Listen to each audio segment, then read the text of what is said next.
আমার মরণ আসিবে কখন কেউ তো জানে না। আমি চলে গেলে আমায় তোমরা ভুইলা যাও না, আমি মরে গেলে আমায় তোমরা ভুইলা যাও না। আমার মরণ আসিবে কখন কেউ তো জানে না, আমার মরণ আসিবে কখন কেউ তো জানে না। আমি চলে গেলে আমায় তোমরা ভুইলা যাও না, আমি মরে গেলে আমায় তোমরা ভুইলা যাও না। আমার মরণ আসিবে কখন কেউ তো জানে না। এই দুনিয়ায় চিরজীবন থাকার জায়গা না, অন্ধকার কবর যে আমার আসল ঠিকানা। ঠিক না ঠিক জোরে গান। এই দুনিয়ায় চিরজীবন থাকার জায়গা না, অন্ধকার কবর যে আমার আসল ঠিকানা। সবাই রেখে আমায় চলে যাবে, সঙ্গী হবে না, সবাই রেখে আমায় চলে যাবে, সঙ্গী হবে না। আমার মরণ আসিবে কখন কেউ তো জানে না, আমি চলে গেলে আমায় তোমরা ভুইলা যাও না, আমি মরে গেলে আমায় তোমরা ভুইলা যাও না। আমার মরণ আসিবে কখন কেউ তো জানে না, আমার মরণ আসিবে কখন কেউ তো জানে না। তোমার আমার কে আপন একটু ভাবনা, যিনি আপন তিনি কাঁদেন সোনার মদিনা। তোমার আমার কে আপন একটু ভাবনা, যিনি আপন তিনি কাঁদেন সোনার মদিনা। সেই নবীজির দিদার পেতে চলো মদিনা, ও ভাই সেই নবীজির দিদার পেতে চলো মদিনায়। আমার মরণ আসিবে কখন কেউ তো জানে না, আমি চলে গেলে আমায় তোমরা ভুইলা যাও না, আমি মরে গেলে আমায় তোমরা ভুইলা যাও না। আমার মরণ আসিবে কখন কেউ তো জানে না। কবর মাঝে মা বাবাকে দেখা যাবে না, দেখবো যাকে তিনি হলেন শাহে মদিনা।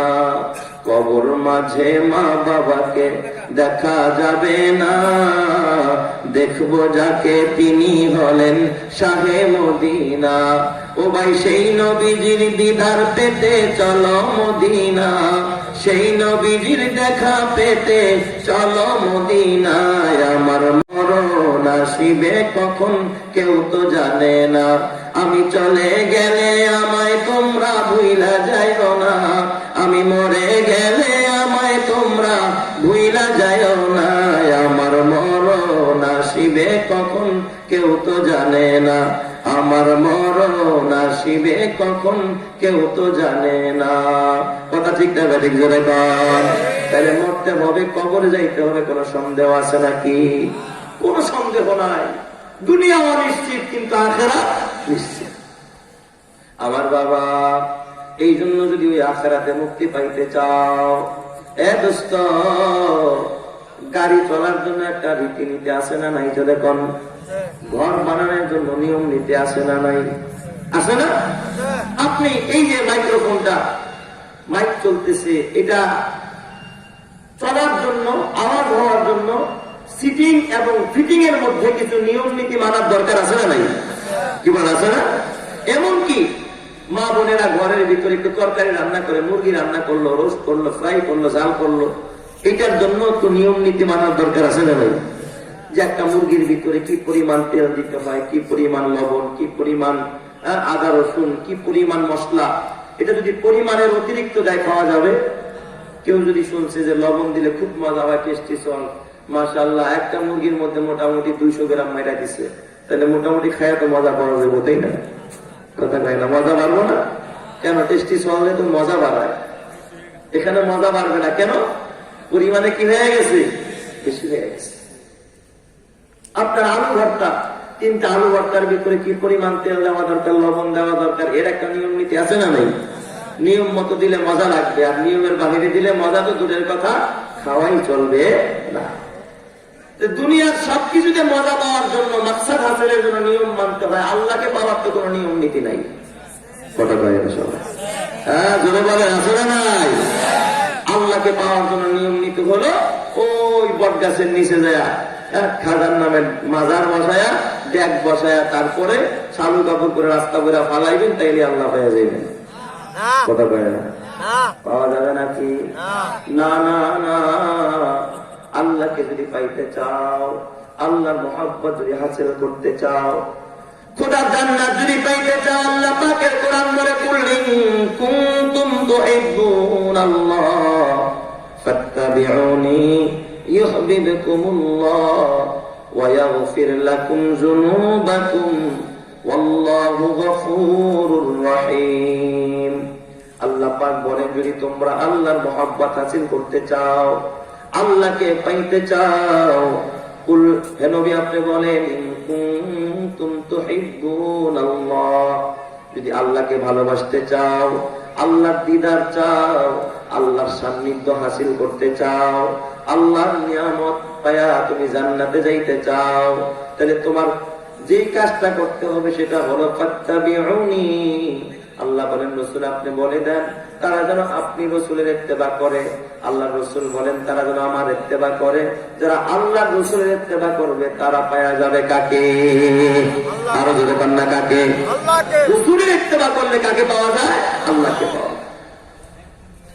রসুলের ইত্তেবা করলে লাভ কি হবে? আল্লাহ পাক আয়াতের শেষ অংশে বলতেছে, ইউহিব্বুকুমুল্লাহ।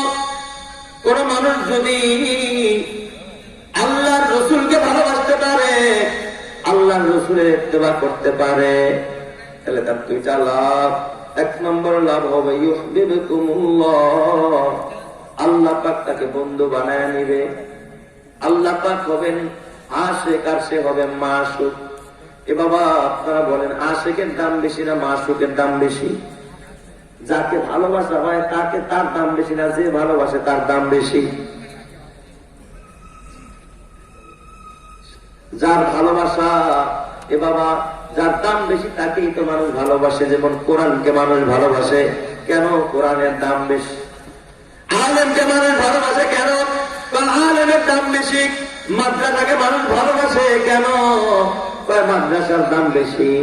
এ বাবা, হাদিসকে ভালোবাসে, কেন? হাদিসের দাম বেশি। আল্লাহ পাক বলেন, ইউহিব্বুকুমুল্লাহ, তোমরা যদি আল্লাহ রসুলের ইত্তেবা করতে পারো, আল্লাহ পাক তোমাদেরকে বন্ধু বানায় নিবে। তাহলে আমার আল্লাহ হবেন আশিক আর তোমরা হবে মাশুক। আল্লাহ বলে, আমি আশিক, আমি তোরে ভালোবাসবো, তার মানে আমি আল্লাহর কাছে তোর দাম তামাম পৃথিবীর সমস্ত মাখলুকের থেকে বেড়ে যাবে। জোরে বলেন সুবহানাল্লাহ। আল্লাহর কাছে সবচেয়ে প্রিয় হয়ে যাবেন। আপনারা বলেন, আল্লাহ যদি কাউকে প্রিয় বানায় নেয়, তার মহব্বত করে, কারো সাথে আল্লাহ পাক প্রেম করে বন্ধু বানায় নেয়, তার কোন সমস্যা থাকতে পারে? কি বলেন, পারে? আল্লাহ বলে, গোলাম আমার রসুলের ইত্তেবা কর, আমি আল্লাহ তোর বন্ধু বানায় নিব, তুই আমার বন্ধু হয়ে যাবি। এই জমিনেও তোর কোনো ভয় থাকবে না, এই জমিনে তোর কোনো টেনশন থাকবে না। কারণ আল্লাহর বন্ধু যারা, আল্লাহর ওলি যারা, বলেন তো জমিনে তাদের কোনো ভয় আসেনি? আর যদি কান্না আসেনি?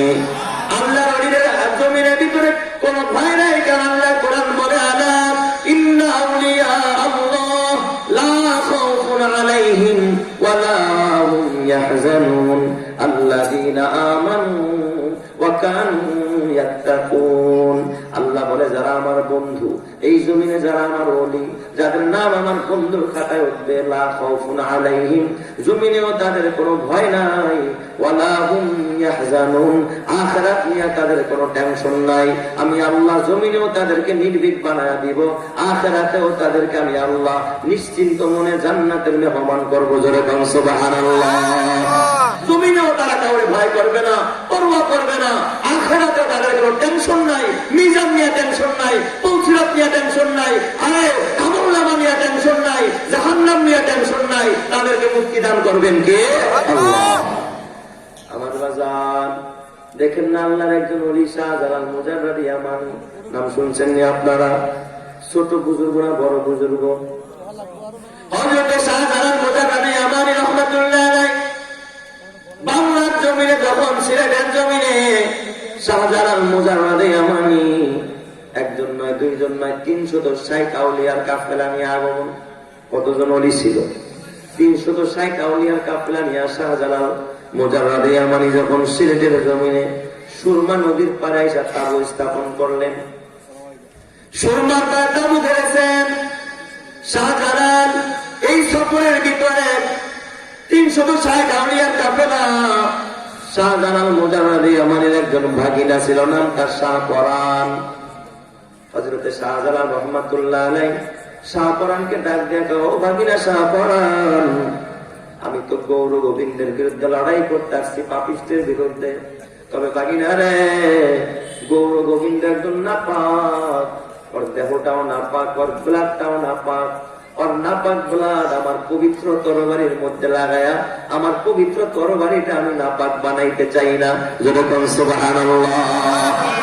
সে তো পাপিষ্ঠ, যার ঈমান নাই, বেঈমান, নাস্তিক আর মুরতাদ যারা, খোদাদ্রোহী যারা, যারা ইসলামের বিপক্ষে অবস্থান, তাদের ব্লাড কোনদিন পাক হইতে পারে না। নাপাক ব্লাড, কথা ঠিক না? ঠিক জোরে কোন ব্লাড নাপাক? এই নাপাক ব্লাড লাগায়া আমার পবিত্র তরবারিটা কি করতে চাই না, নাপাক বানাইতে চাই না।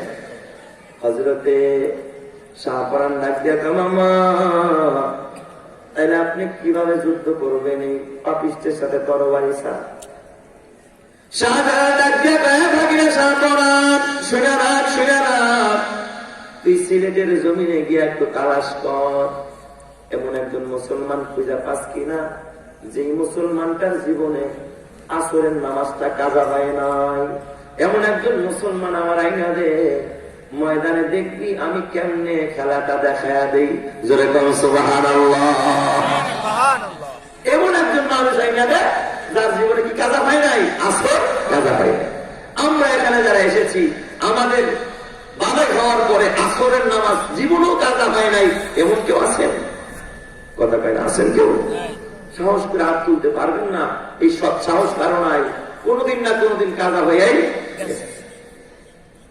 হযরতে শাহপরান কয়, মামা তাহলে আমার একটু পারমিশন দেন, আমি সিলেটের মুসলমান গুলোর একটু যাচাই বাছাই করে দেখি এমন মানুষ পাই কিনা।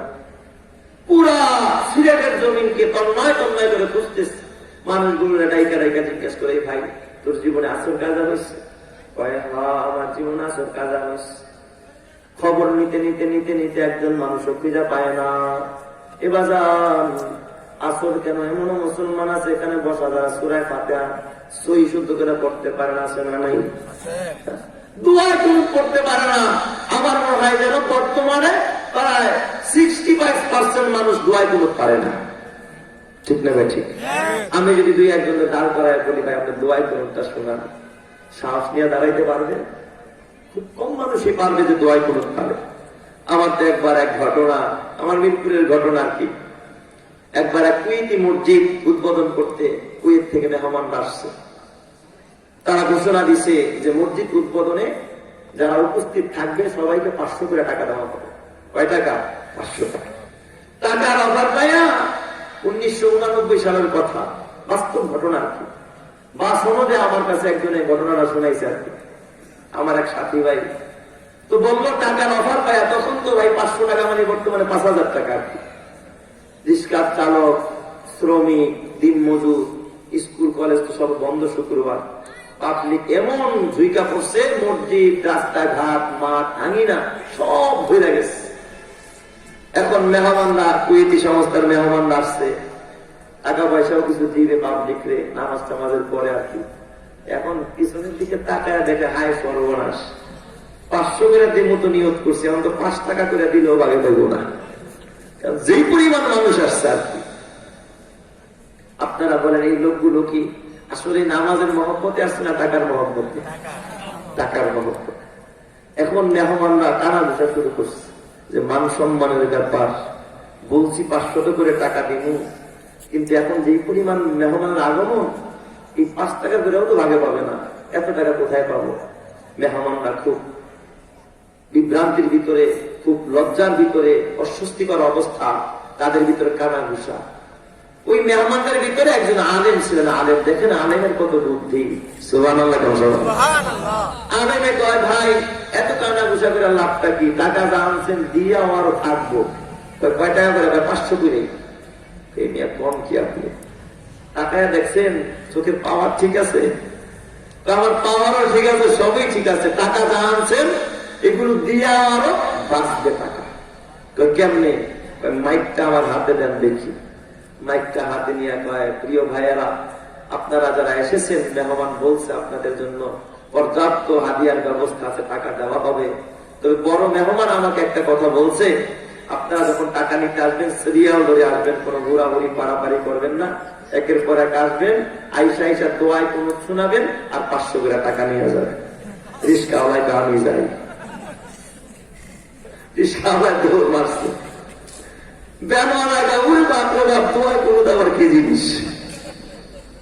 গার্মেন্টসের কর্মী না কেউ মাগো মাইরা তো আমি পারি না। স্কুল কলেজের ছাত্ররা করে খায় না, মাথায় দেয় দূর মাস্টারটি কোনা করি। মাদ্রাসা ছাত্ররা কপাল লাগছে আজকে আমার, কারণ ওরা দোয়াই কোনো পারে কি পারে না।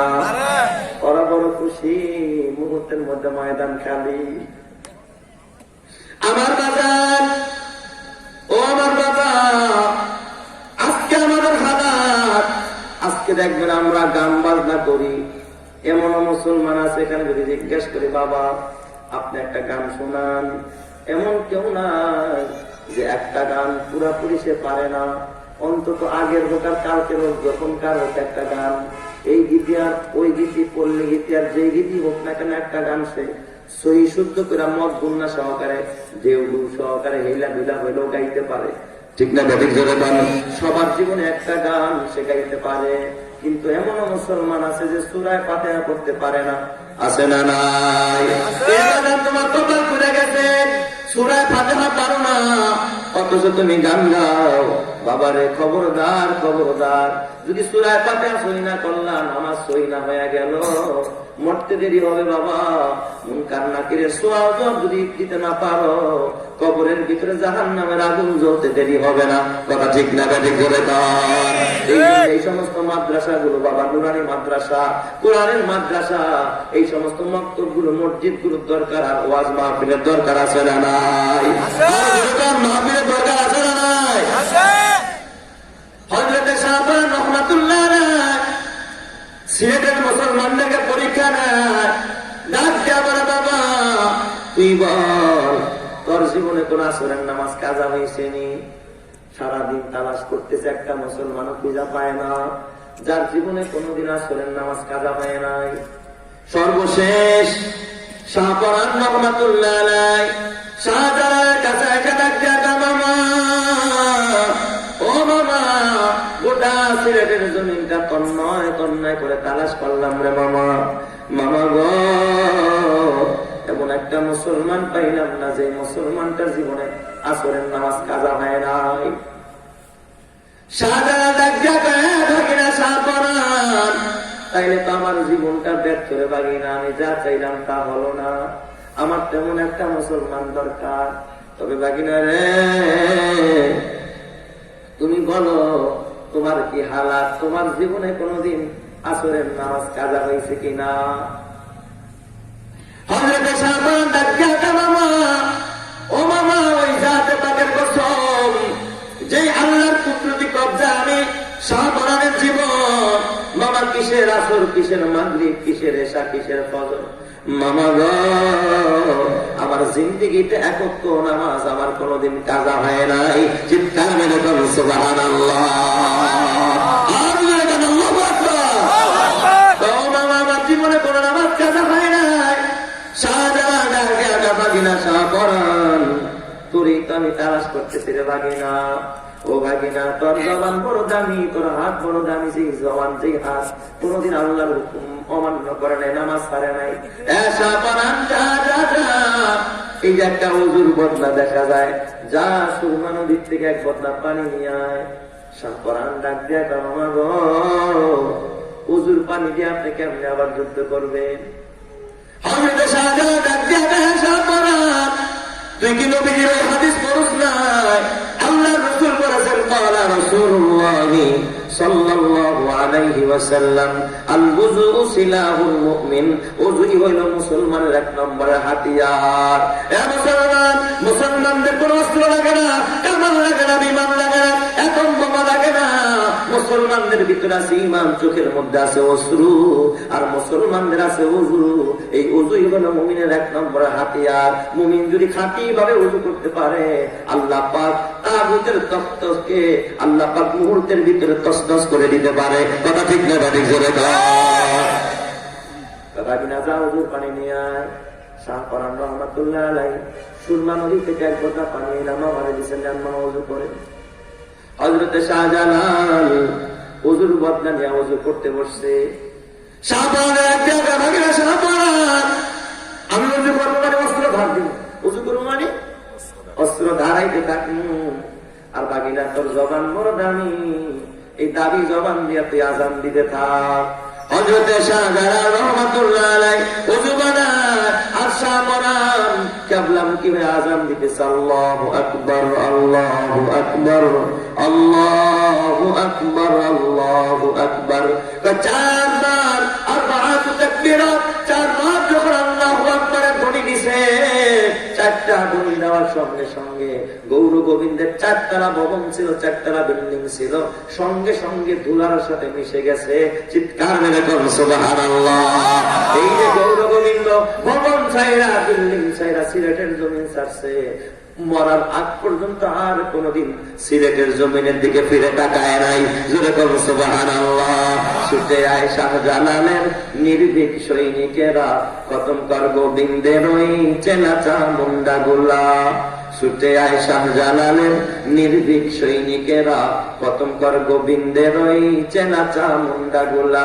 অলিদের পাপভূমিতে বিপ্লবেরই মশাল জ্বালা, ছুটে আয় শাহজালালের নির্ভীক সৈনিকেরা, খতম কর গোবিন্দের ওই চেনাচা মুন্ডা গুলা। শাহজালালের স্বপ্ন ছিল আল কোরআনের জ্বলবে আলো, ঠিক না ঠিক জোরে বল। সে আলো ছড়িয়ে দিতে বিপ্লবেরই মশাল জ্বালা, ছুটে আয় শাহজালালের নির্ভীক সৈনিকেরা, খতম কর গোবিন্দের ওই চেনাচা মুন্ডা গুলা। অলিদের পাকভূমিতে বিপ্লবেরই মশাল জ্বালা, ছুটে আয় শাহজালালের নির্ভীক সৈনিকেরা, খতম কর গোবিন্দের ওই চেনাচা মুন্ডা গুলা। কথা ঠিক না ঠিক জোরে কান? আল্লাহ তুমি সহি বুঝ দান করো, হেদায়েত দান করো, জোরে কান আমিন। এ বাজান খবরদার, খবরদার, আলেম ওলামা তোমার দুশমন নয়। এ বাবা খবরদার, আলেমরা গালি তুমি দিও না। জানাজার সময় আলেম তোমার জানাজা করবে, তোমার বাবা মায়ের বিয়ে আলেম করাইছে, মসজিদের ইমামতি তোমার আলেম করে, বাবা দোকান দোকান উদ্বোধন করবা, তখনও কিন্তু আলেমকে ডাকো, হুজুর আসেন একটু দোয়া করে দিয়া যান। আপনার এলাকায় এমন কেউ আসেননি যে দোকান উদ্বোধন করবেন, হাই স্কুলের হেডমাস্টারে ডাক দিয়ে আনছেন, স্যার আসেন একটু দোয়া করে দিয়া যান? কথা কয়। কলেজের প্রফেসরকে আনছেননি, অধ্যক্ষ সাহেবকে আনছেননি? আসেন আপনি ওসি স্যার, আপনি একজন ওসি মানুষ, আসেন আমি একটা বাড়ি করছি, ঘর করছি, নতুন ঘর, ঘরে থাকবো, আপনার একটু দোয়া করে দেওয়া যান। কেউ ওসিরে দিয়ে দোয়া করায় নাকি? ডিসিরে দায়িত্ব আনছেন নাকি? এমপি সাহেব আসেন, এমপি সাহেব আমি বাড়ি বানাইছি, ঘর বানাইছি, আসেন আপনি আমার ঘরটা ভিতরে একটু দোয়া করে দেওয়া যান। কেউ এমপি সাহেবের দোয়া করতে ডাকে নাকি? না না না।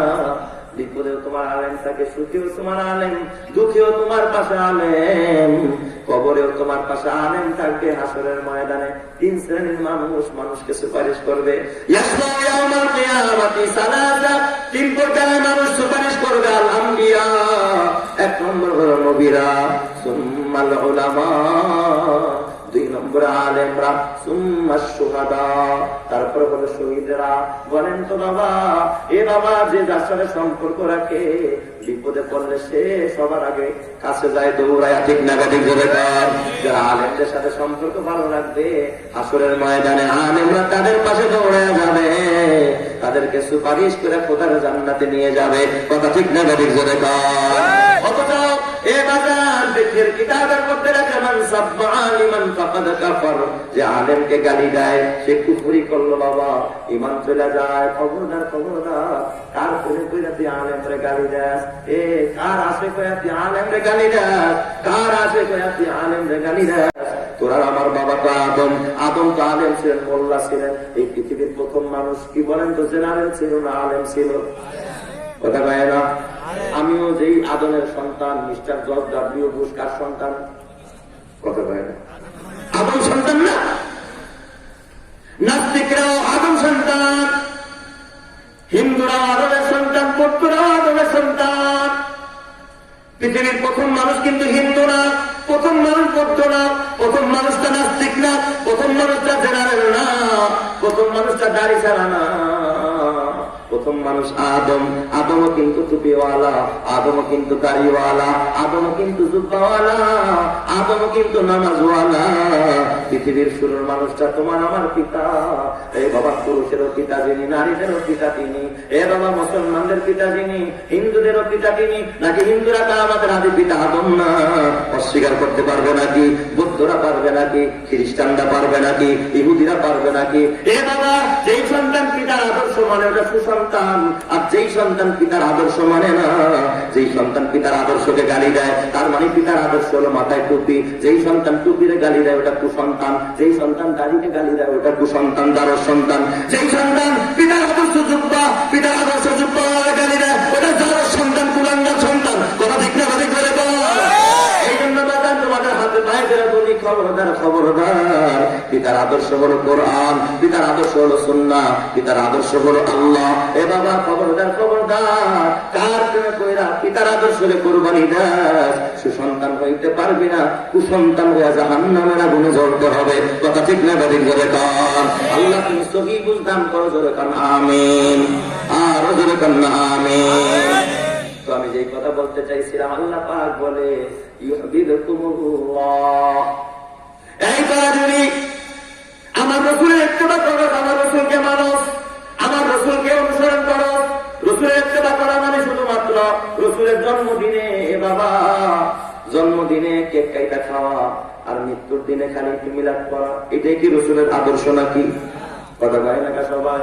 এবার না না, রসুলের আদর্শ হলো তার মানে রসুলের অনুসরণ মানে রসুলের দাড়ির চেহারায় রাখা, রসুলের টুপি মাথায় দেওয়া, রসুলের জুব্বা গায়ে লাগানো, রসুলের মেসওয়াক চেহারায় ওঠানো। রসুলের আদর্শ হলো নামাজ, রসুলের সুন্নাত মানা। নবীজি যা করছেন তা করবা, নবীজি যা বলছেন তা করবা, নবীজি যা করতে নিষেধ করছেন তা থেকে বেঁচে থাকবা। এটার নামে হলো নবীর আদর্শ মানায় কাজ করা। কথা ঠিক কিনা? যাবে কাজ। আমার বাজান খবরদার খবরদার, এখন তো আমাদের ভিতরে রসুলের ভালোবাসা নাই, রসুলের ইত্তেবা নাই। আপনার আমার ভিতরে আছে এখন খ্রিস্টানদের ভালোবাসা, বিজাতিদের কালচার। আজকে দেখবেন হাজির সাহেব মানুষ নামাজ পড়তে পড়তে কপালে দাগ লাগায় ফেলাইছে, লম্বা জুব্বা গায়ে দিছে, এই বিশাল দাড়ি। এরপরে নামাজে প্রথম সারিতে গিয়া পড়ে, মেয়ের বিয়ায় আবার ডিজে পার্টি করে। মেয়ের বিয়ার ভিতরে 3 দিন পর্যন্ত নাচায়, রূপবানে নাচে কোমর ডুলাইয়া। আছে না নাই? আল্লাহ আয় আয় হাজি সাহেব আয় আয়, আমরাও পিরামু করে ঝুলাইয়া। ঠিক না? ঠিক করে খবরদারের যুবক হাতে পায়ে করে যায়। কিছু যুবক আছে দেখবেন ও তো শুনতেছে বাংলা দিয়া, আবার অপেক্ষা আছে 14 ফেব্রুয়ারি আসতেছে, এ বাবা ভ্যালেন্টাইন ডে আসতেছে, বিশ্ব ভালোবাসা দিবস। আছে না নাই? প্রস্তুতি নিতেছে পরস্পরের প্রস্তুতি। কি করবি ভ্যালেন্টাইন ডেতে? 14 ফেব্রুয়ারি তুই কি করবি? তুই কোটার থেকে ফুল কিনবি, কারে ফুল দিবি, কারে উইশ করবি। এ বাবা, এ যুবক ভাই, তোদের হাতে পায়ে ধরে বলে যায়, ভালো যদি বাঁচতে হয় মাকে ভালোবাস, ভালো যদি বাঁচতে হয় বাবাকে ভালোবাস, ভালো যদি বাঁচতেই হয় আল্লাহকে ভালোবাস, ভালো যদি বাঁচতেই হয় রসুলকে ভালোবাস। আমার রসুলের মতো সুন্দর কেউ নাই, আমার রসুলের মতো চরিত্রবান কেউ নাই। কোন নারীর সৌন্দর্যের পিছনে পড়ে রে এ কপাল পোড়া, চেহারা সুন্দর দেখলে পিছনে পড়িস না, জীবন ধ্বংস হয়ে যাবে। কথা ঠিক না? ঠিক জোরে কাজ। আসমানের নিচে জমিনের উপরে বলতো, আমার রসুলের থেকে সুন্দর কোন মানুষ আছে নাকি? আর জোরে কান আছে নাকি? আল্লাহ করে সবচেয়ে সৃষ্টির ভিতরে সবচেয়ে সুন্দর কে? মুহাম্মাদুর রাসূলুল্লাহ সাল্লাল্লাহু আলাইহি ওয়াসাল্লাম। আমার রাসূলের মতো সুন্দর এ বাবা আসমান জমিনের ভিতরে আমার আল্লাহর পরে কোন সুন্দর মানুষ নাই। আমার রাসূলকে আল্লাহ এত সুন্দর করে বানাইছে, চিৎকার মেরে কন্যা আল্লাহু আকবার। আকাশ হতে চাঁদ নেমেছে মা আমিনার কোলে, আধার রাতে উঠল যেন চাঁদের চেরাগ জ্বলে, চাঁদের চেরাগ জ্বলে। গুলশানে আজ বুলবুলিরা গাইছে শিরিন কালাম, তামাম জাহান নবীর তরে জানায় লাখো সালাম, জানায় লাখো সালাম। আকাশ হতে চাঁদ নেমেছে মা আমিনার কোলে, আধার রাতে উঠল যেন চাঁদের চেরাগ জ্বলে, চাঁদের চেরাগ জ্বলে। এই জন্য আমার বাবা খবরদার খবরদার, সুন্দরের কারণে যদি ভালোবাসতে হয়, আমার নবীর থেকে সুন্দর মানুষ আর কেউ নাই।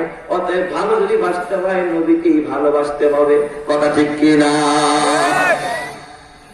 আরে মুসলমানদের ভালোবাসা তো অনবরত, সবসময় ভালোবাসতে হবে। মাকে সবসময় ভালোবাসো, বাবাকে সবসময় ভালোবাসো, বিবিকে সবসময় ভালোবাসো। হারাম জায়গায় ভালোবাসো, হারাম জায়গায় আরে বেগানা নারীকে ভালোবাসবা, প্রেমের সম্পর্ক করবা। মরতে দেরি হবে, জাহান্নামে জ্বলতে দেরি হবে না। কথা ঠিক কিনা? আমাদের দেশের যুবক যুবতীরা, তারা তরুণ তরুণীরা ভালোবাসা দিবস পালন করে। ভালোবাসা কি কোনো দিবস হয়? প্রতিটা মুহূর্তে ভালোবাসতে হয়, প্রতিটা মুহূর্তে। ইউরোপ আমেরিকার ভিতরে স্বামী স্ত্রীকে ভালোবাসে না, স্ত্রী স্বামীকে ভালোবাসে না। তার ভালোবাসা হয় বয়ফ্রেন্ডের সাথে, গার্লফ্রেন্ডের সাথে। এই জন্য ওদের দিনে একটা ভালোবাসার দিন আছে, এই দিনটায় শুধু স্বামীকে ভালোবাসা দেয়, আর স্ত্রী স্বামীকে ভালোবাসা দেয়, স্বামী স্ত্রীকে ভালোবাসা দেয়। আর অন্য দিনগুলো রাস্তাঘাটে কুকুরের মতো ওদের ভালোবাসা বিক্রি হয়। আর মুসলমানদের ভালোবাসা তো যত্রতত্র বিক্রি হবে না। মুসলমান তো যাকে ভালোবাসবে সবসময় ভালোবাসবে। মুসলমান কোনদিন ভালোবাসার নামে দিবস পালন করতে পারে না। এটা ভালোবাসা দিবস নয়, এটা বিশ্ব দেখায়া দিবস। কথা ঠিক কিনা? এটা বিশ্ব কুত্তা কুত্তির দিবস। কি বলেন? ঠিক কিনা মুসলমান? আজকে দেখবেন আমাদের দেশে বহুত আইন আছে। আজকে রাগ করেন না আপনারা। আজকে যদি 17 বছরের একটা মেয়েকে আর একটা ছেলের সাথে ইমাম সাহেব হুজুর দিয়ে পড়ায়, এটা যদি থানা পুলিশ জানতে পারে, আইসা ইমাম সাহেব চুমা দিবে না হ্যান্ডকাপ করাবে? কথা বলে না। আচ্ছা, হ্যান্ডকাপ করাবে কেন? যে ইমাম সাহেব হুজুর আপনি তো বেআইনি কাজ করছেন, 17 বছরের মেয়েটাকে কেন আপনি বিয়ে পড়াইলেন? এটা তো বেআইনি কাজ, এটা বাল্য বিবাহ। আপনি বাল্য বিয়ের অপরাধে হ্যান্ডকাপ লাগান, চলেন আপনি হাজতে চলেন। ঠিক বললাম না? ঠিক বললেন। অথচ আমার এই সোনার বাংলা 14 বছরের মেয়েটা যখন প্রেগনেন্ট হয়ে যায়, গার্লফ্রেন্ড যখন বয়ফ্রেন্ডের দ্বারা, ধর্ষণের দ্বারা, জেনার দ্বারা যখন প্রেগনেন্ট হয়ে যায়, তখন সমাজ আর মা বাবা বলে এটা হলো ফ্রি মাইন্ড। ঠিক না? ঠিক জোরে। তখন কোনো সমস্যা নাই। 14 বছরের মেয়েরা যখন তার ক্লাস ফ্রেন্ডকে নিয়ে, বয়ফ্রেন্ডকে নিয়ে যখন পার্কের মধ্যে গড়াগড়ি খায়, 14 বছরের মেয়েরা যখন আরেকটা ছেলের হুন্ডার পিছনে অপ্রীতিকর অবস্থায় রাস্তা প্রদর্শনী করে বেড়ায়, তখন তো আপনি কোনো বাধা দেন না, তখন তো কোনো অ্যাকশন চলে না। ভালোবাসা দিবসে যখন 14 বছরের মেয়েটা, 15 বছরের মেয়েটা, 16 বছরের মেয়েটা যখন আরেকটা পুরুষকে ফুল দিয়া প্রপোজ করে ভালোবাসা জানায়, তখন আপনার অ্যাকশন কোথায় যায়? অথচ 17 বছরের মেয়েকে বিয়ে করে এটাকে জেল খাটতে হয়। যেই দেশের ভিতরে অবৈধ জিনিসকে কোনোদিন বাধা দেওয়া হয় না, বৈধ জিনিসকে বাধা দেওয়া হয়, ওই জমিনে শান্তি আসতে পারে না। কথা ঠিক না? কোরআন ও হাদিসের দৃষ্টিতে 17 বছরের মেয়েটাকে বিয়ে দেওয়া যায় না? যায়। অথচ এই বৈধ জিনিসটার কারণে আপনি অ্যাকশন নিতে যান, বিয়া ভাঙেন, মেয়ের বাবাকে হাজতে দোকান, ছেলের বাবাকে ধরে নিয়ে যান, ইমাম সাহেবকে জেলখানায় পাঠান। অথচ যখন 14 বছরের মেয়েটা আরেকটা পোলার লাগে প্রেম করে, তখন তো পুলিশ গিয়া লাঠিচার্জ করে না, পার্কের গোড়ায় তো পিটায় নাই, তোর বয়স 18 বছর হয় নাই, তুই কেন বয়ফ্রেন্ড নিয়ে এখন আইসোস? জীবনে শুনছেন যে বাল্য প্রেম এটার বিরুদ্ধে কোন অ্যাকশন নিচ্ছে? শুনছেন জীবন? ওই দিন এক নিউজ পাইলাম ফেসবুক সামাজিক যোগাযোগ মাধ্যমে, 3 সন্তানের জননী, কয় সন্তানের? 3 সন্তানের জননী, সর্বশেষ যে বাচ্চাটা মেয়ে হয়েছে, 3টাই নাকি মেয়ে, এই সর্বশেষ মেয়েটা এটা নাকি তার বয়স হলো মাত্র 4 মাস। কয় মাস? 4 মাস। এই 3 সন্তানের জননী ফেসবুকে আরেকটা ছেলের সাথে সম্পর্ক, তার সাথে গোপন করছে যে আমার বিয়ে হয় নাই, সাজুগুজু করে আসে ফেসবুকে এমন ছবি ছাড়ছে, যার কারণে ওই ছেলে পাগল হইয়া 3 সন্তানের জননীর নিয়ে ভাগছে। 3টা সন্তান। আপনাদের কাছে আমি জানতে চাই, দুঃখের সাথে কথাটা বললাম, আপনারা বলেন এই দেশের ভিতরে আপনারা মুরগি দেখছেন, মুরগি কি কোনোদিন তার বাচ্চা রাখা পালায়? বেজিতে যদি থাবা মারে তখন মুরগি কি আত্মগোপনে যায়? জীবন বাজি রাখে, বেজিকে হামলা চালায়। সাপের মুখে মুরগি তার বাচ্চাকে হেফাজতের জন্য কামড় মারে গিয়া, চিরের সাথে উড়াল মারে, পানিতে ঝাঁপ দেয়, নদীর ভিতরে পড়ে যায় বর্ষার সময় দেখেছি, গুইরের হাত থেকে, বেজির হাত থেকে তার বাচ্চাটাকে বাঁচানোর জন্য। শুধু মুরগি নয়, একটা গাভী যখন বাছুর দেয় দেখবেন আপনার রক্তাক্ত হয়ে যায়, মা গাভীটা অমনি লাফ দিয়া দাঁড়ায়া বাচ্চাটার কাছে এসে বাচ্চাটাকে চাটতে থাকে। ঠিক বললাম না? ঠিক বললাম। আপনি যদি হইরা বাছুরটাকে অন্যত্র নিয়ে যান আর গাভীটাকে টাইনা রাখতে পারবেন? গাভী রক্তাক্ত অবস্থায় দৌড়ায় বাচ্চার পিছনে পিছনে। একটা মাছ, শোল মাছ বলেন, টাকি মাছ বলেন, গজার মাছ বলেন, বর্ষার সিজনে যখন পোনা যায়, আপনারা দেখেন না দৃশ্যগুলো? মা মাছগুলো আর বাবা মাছ দুইজনে গিয়ে আরাম করে না, বাচ্চাগুলো পাহারা দেয়, চতুর্দিক দিয়ে ঘুরতে থাকে যে আমার বাচ্চার উপরে যেন হামলা চালাইতে না পারে, আমার বাচ্চাগুলোকে যেন বড় বড় মাছেরা এসে খেয়ে না ফেলতে পারে। কেন ঘোরে? শুধু বাচ্চাদেরকে প্রোটেক্ট করার জন্য, বাচ্চাদেরকে প্রোটেকশন দেওয়ার জন্য, পাহাড় দেওয়ার জন্য। মা মাছগুলো অনেক সময় অনেকের ওই যে যারা কোপ মারে না, নিজের জীবন দিয়া দেয় বাচ্চাকে হেফাজত করার জন্য। কথা বললা, একটা মাছ যদি তার বাচ্চাকে রক্ষণের জন্য জীবন দিতে পারে, একটা মুরগি আগুনে ঝাঁপ দিতে পারে, একটা আপনার গরু যদি রক্তাক্ত অবস্থায় বাচ্চার পিছনে দৌড়াইতে পারে, সেখানে মানবতা কোথায় বিধ্বস্ত হয়ে গেল? মানবতা কোথায় বিদায় নিয়ে গেল? আজকে একজন মা 3 বাচ্চাকে রাখা, আরে 4 মাসের শিশু বাচ্চা, 2 বাচ্চাটাকে রাখা, আরেকটা পোলার হাত ধরে ভাবতে পারে, মানবতার বিপর্যয় কোথায় গেল? এই মা গরুর থেকেও খারাপ, জানোয়ারের থেকে খারাপ, হাইওয়ানের থেকেও খারাপ, কুত্তার চাইতে খারাপ। ওটা ঠিক কিনা বলে? এই মানবতার বিধ্বস্ত একটাই মাত্র কারণ, এই মোবাইল আর সামাজিক যোগাযোগ মাধ্যম, মোবাইল আর টেলিভিশন আর ভারতীয় চ্যানেল একমাত্র দায়ী। কথা ঠিক আমাদের জোরে করা। আল্লাহ আমাদেরকে হেফাজত করুক, জোরে করা আমিন। আমার একটা গান লেখা অনেক আগে লিখেছিলাম এই মোবাইল নিয়ে, যখন প্রথম মোবাইল গুলো যেভাবে ধ্বংস করতেছে, ম্যাক্সিমাম ছোট ছোট অপ্রাপ্ত বয়স্ক বাচ্চাগুলো এখন প্রেমে জড়াইতেছে। ঠিক না? ঠিক জোরে করা। জমানা মোবাইলে খাইছে, জমানা মোবাইলে খাইছে, অল্প বয়সের পোলা মাইয়া প্রেমে জড়াইছে, জমানা মোবাইলে খাইছে, জমানা মোবাইলে খাইছে, জমানা মোবাইলে খাইছে, জমানা মোবাইলে খাইছে, অল্প বয়সের পোলা মাইয়া প্রেমে জড়াইছে, জমানা মোবাইলে খাইছে, জমানা মোবাইলে খাইছে। ওরে রেডিও থুইয়া ট্যাপ আসিল, ট্যাপে থুইয়া টিভি, টিভি থুইয়া মোবাইল আইল, যা খুশি তা পাবি। ওরে রেডিও থুইয়া ট্যাপ আসিল, ট্যাপে থুইয়া টিভি, টিভি থুইয়া মোবাইল আইল, যা খুশি তা পাবি।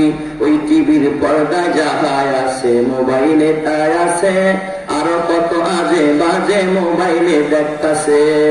ওই সমস্ত জিনিস দেখা, ওই সমস্ত জিনিস দেখা নেশায় মেতেছে জমানা, মোবাইলে খাইছে, জমানা মোবাইলে খাইছে, অল্প বয়সের পোলা মাইয়া প্রেমে জড়াইছে, জমানা মোবাইলে খাইছে, জমানা মোবাইলে খাইছে। ওরে কাছে থাইকা বলছে দূরে পেয়েছি প্রমাণ, নিজের টাকায় মোবাইল কিনা হইছে রে বেঈমান।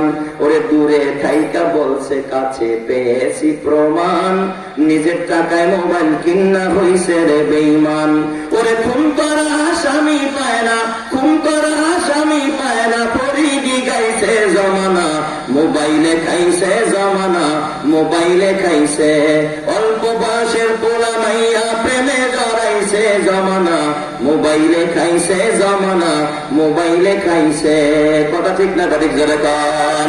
আল্লাহ তুমি মোবাইলের ভাইরাস থেকে হেফাজত করো, জোরে কান আমিন। এই জন্য যদি ভালোবাসতে হয়, সুন্দরের কারণে যদি ভালোবাসতে হয়, সবচেয়ে বেশি ভালোবাসার পাওয়ার যোগ্য আমার রাসূল। ঠিক না ঠিক জোরে কান। আমার নবীর থেকে সুন্দর কেউ নাই, আমার আল্লাহর থেকেও সুন্দর কেউ নাই। অতএব যদি বেশি ভালোবাসতে হয়, আল্লাহকে আর আল্লাহর রাসূলকেই বাসতে হবে। কথা ঠিক না ঠিক জোরে কান। এ দাদা শুধু তাই না, ভালো যদি বাঁচতে হয়, মানুষ সম্পদের কারণে ভালোবাসে। দেখবেন যার সম্পদ বেশি, ওই মানুষটার পিছনে মানুষ গুড় গুড় গুড় গুড় করে। এলাকা আসলে, শিল্পপতি এলাকা আসলে, এলাকার যারা সাধারণ পরিবারের মানুষ, ভাই দেন একটা আমার কাছে দেন, তার মানে পিছনে পিছনে হাঁটতে থাকে। লাভ কি কয়, ঘুরলে কিছু পাওয়া যাবে, তারা মহব্বত দেখায়, ভালোবাসা দেখায়। কারণ ধনী মানুষ, শিল্পপতি মানুষ কিছু একটা গিফট করবে, আমাকে কিছু একটা হাতিয়া দিবে। মানুষ সম্পদের লোকেরা পিছনে পিছনে হাঁটে। এবার এই জমিনের ভিতরে, আসমান জমিনের ভিতরে সবচেয়ে মানুষের ভিতরে সবচেয়ে ধনী হলেন আমার নবী, বিশ্ব নবী। জোরে কোন সুবহানাল্লাহ। আমি আপনাদের কাছে জানতে চাই, বলেন তো আমার নবী ধনী না গরিব? হ্যাঁ, ওই জায়গায় তো সে গরিব। তবে আপনারা জানেন, অনেকেই শুনছেন যে আমার নবীর মতো গরিব আর কেউ নাই, আমার নবী গরিব। এইটাও কথা সত্য, সঠিক কথা। আবার আমার নবী বিশ্ব ধনী, এটাও সঠিক কথা। ঠিক না ঠিক জোরে কান। এটাই তো বুঝার বিষয় যে আমার নবী ধনী, আবার গরিব কেমন হয়। একদিক দিয়ে আগুন আর পানি এক হইতে পারে না। নবী ধনী ও নবী গরিব, এটা বুঝে আসে না। আমার বাজান, আমার নবী যে ধনী ছিলেন তার প্রমাণ হলো আমার আল্লাহ বলেন, ওয়াজাদাকা আইলান ফাআওনা। নবী গো, আপনি নিঃস্ব ছিলেন, আমি আপনাকে ধনী বানায়া দিচ্ছি। অন্যত্র হাদিসের ভিতরে আছে, বুখারী শরীফের প্রথম হাদিস, ওয়া কানা আজওয়াদান নাস। আমার নবী ছিলেন সবচেয়ে বড় দানশীল। বলেন তো, মানুষ বেশি দান করে সম্পদ থাকলে না থাকলে? এই যে প্রধান অতিথি 2 লাখ দিয়া গেলেন, আর অতিথিবৃন্দরা সভাপতি সাহেব সহ দিয়া গেলেন, এদের টাকা আছে দেখেই তো দিতে। কথা ঠিক না ঠিক জোরে কান। এ বাবা, আমার নবী সবচেয়ে বড় দানশীল। এটা কার কথা? আল্লাহ রাসূলের কথা। ওয়া কানা আজওয়াদান নাস। আমার নবী ছিলেন সবচেয়ে বড় দানশীল। তাহলে মানুষের সম্পদ থাকলেই তো দান করে, তাহলে বোঝা গেল নবী ছিলেন সবচেয়ে ধনী। জোরে কান সুবহানাল্লাহ।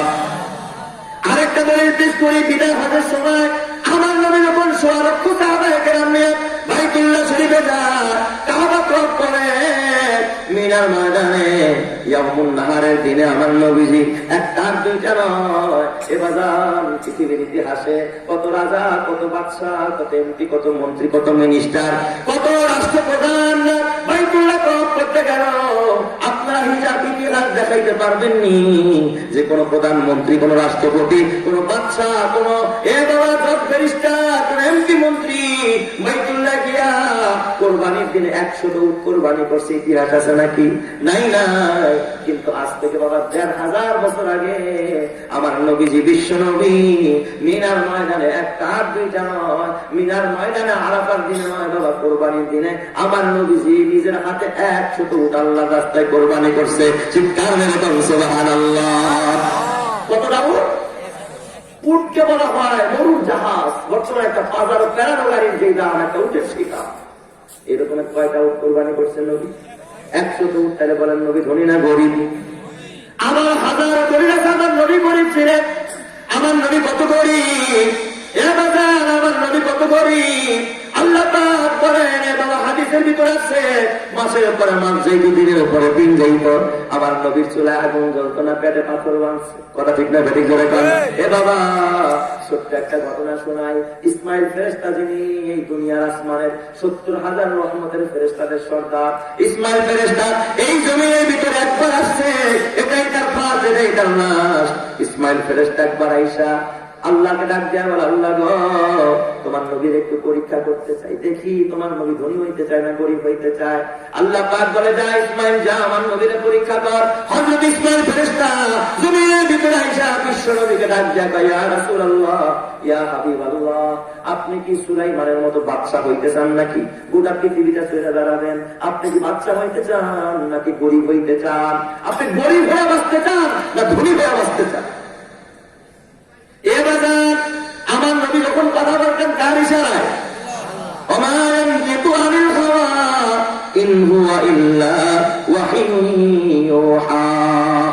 আল্লাহর হুকুম ছাড়া আমার নবী কোন কথা বলে না।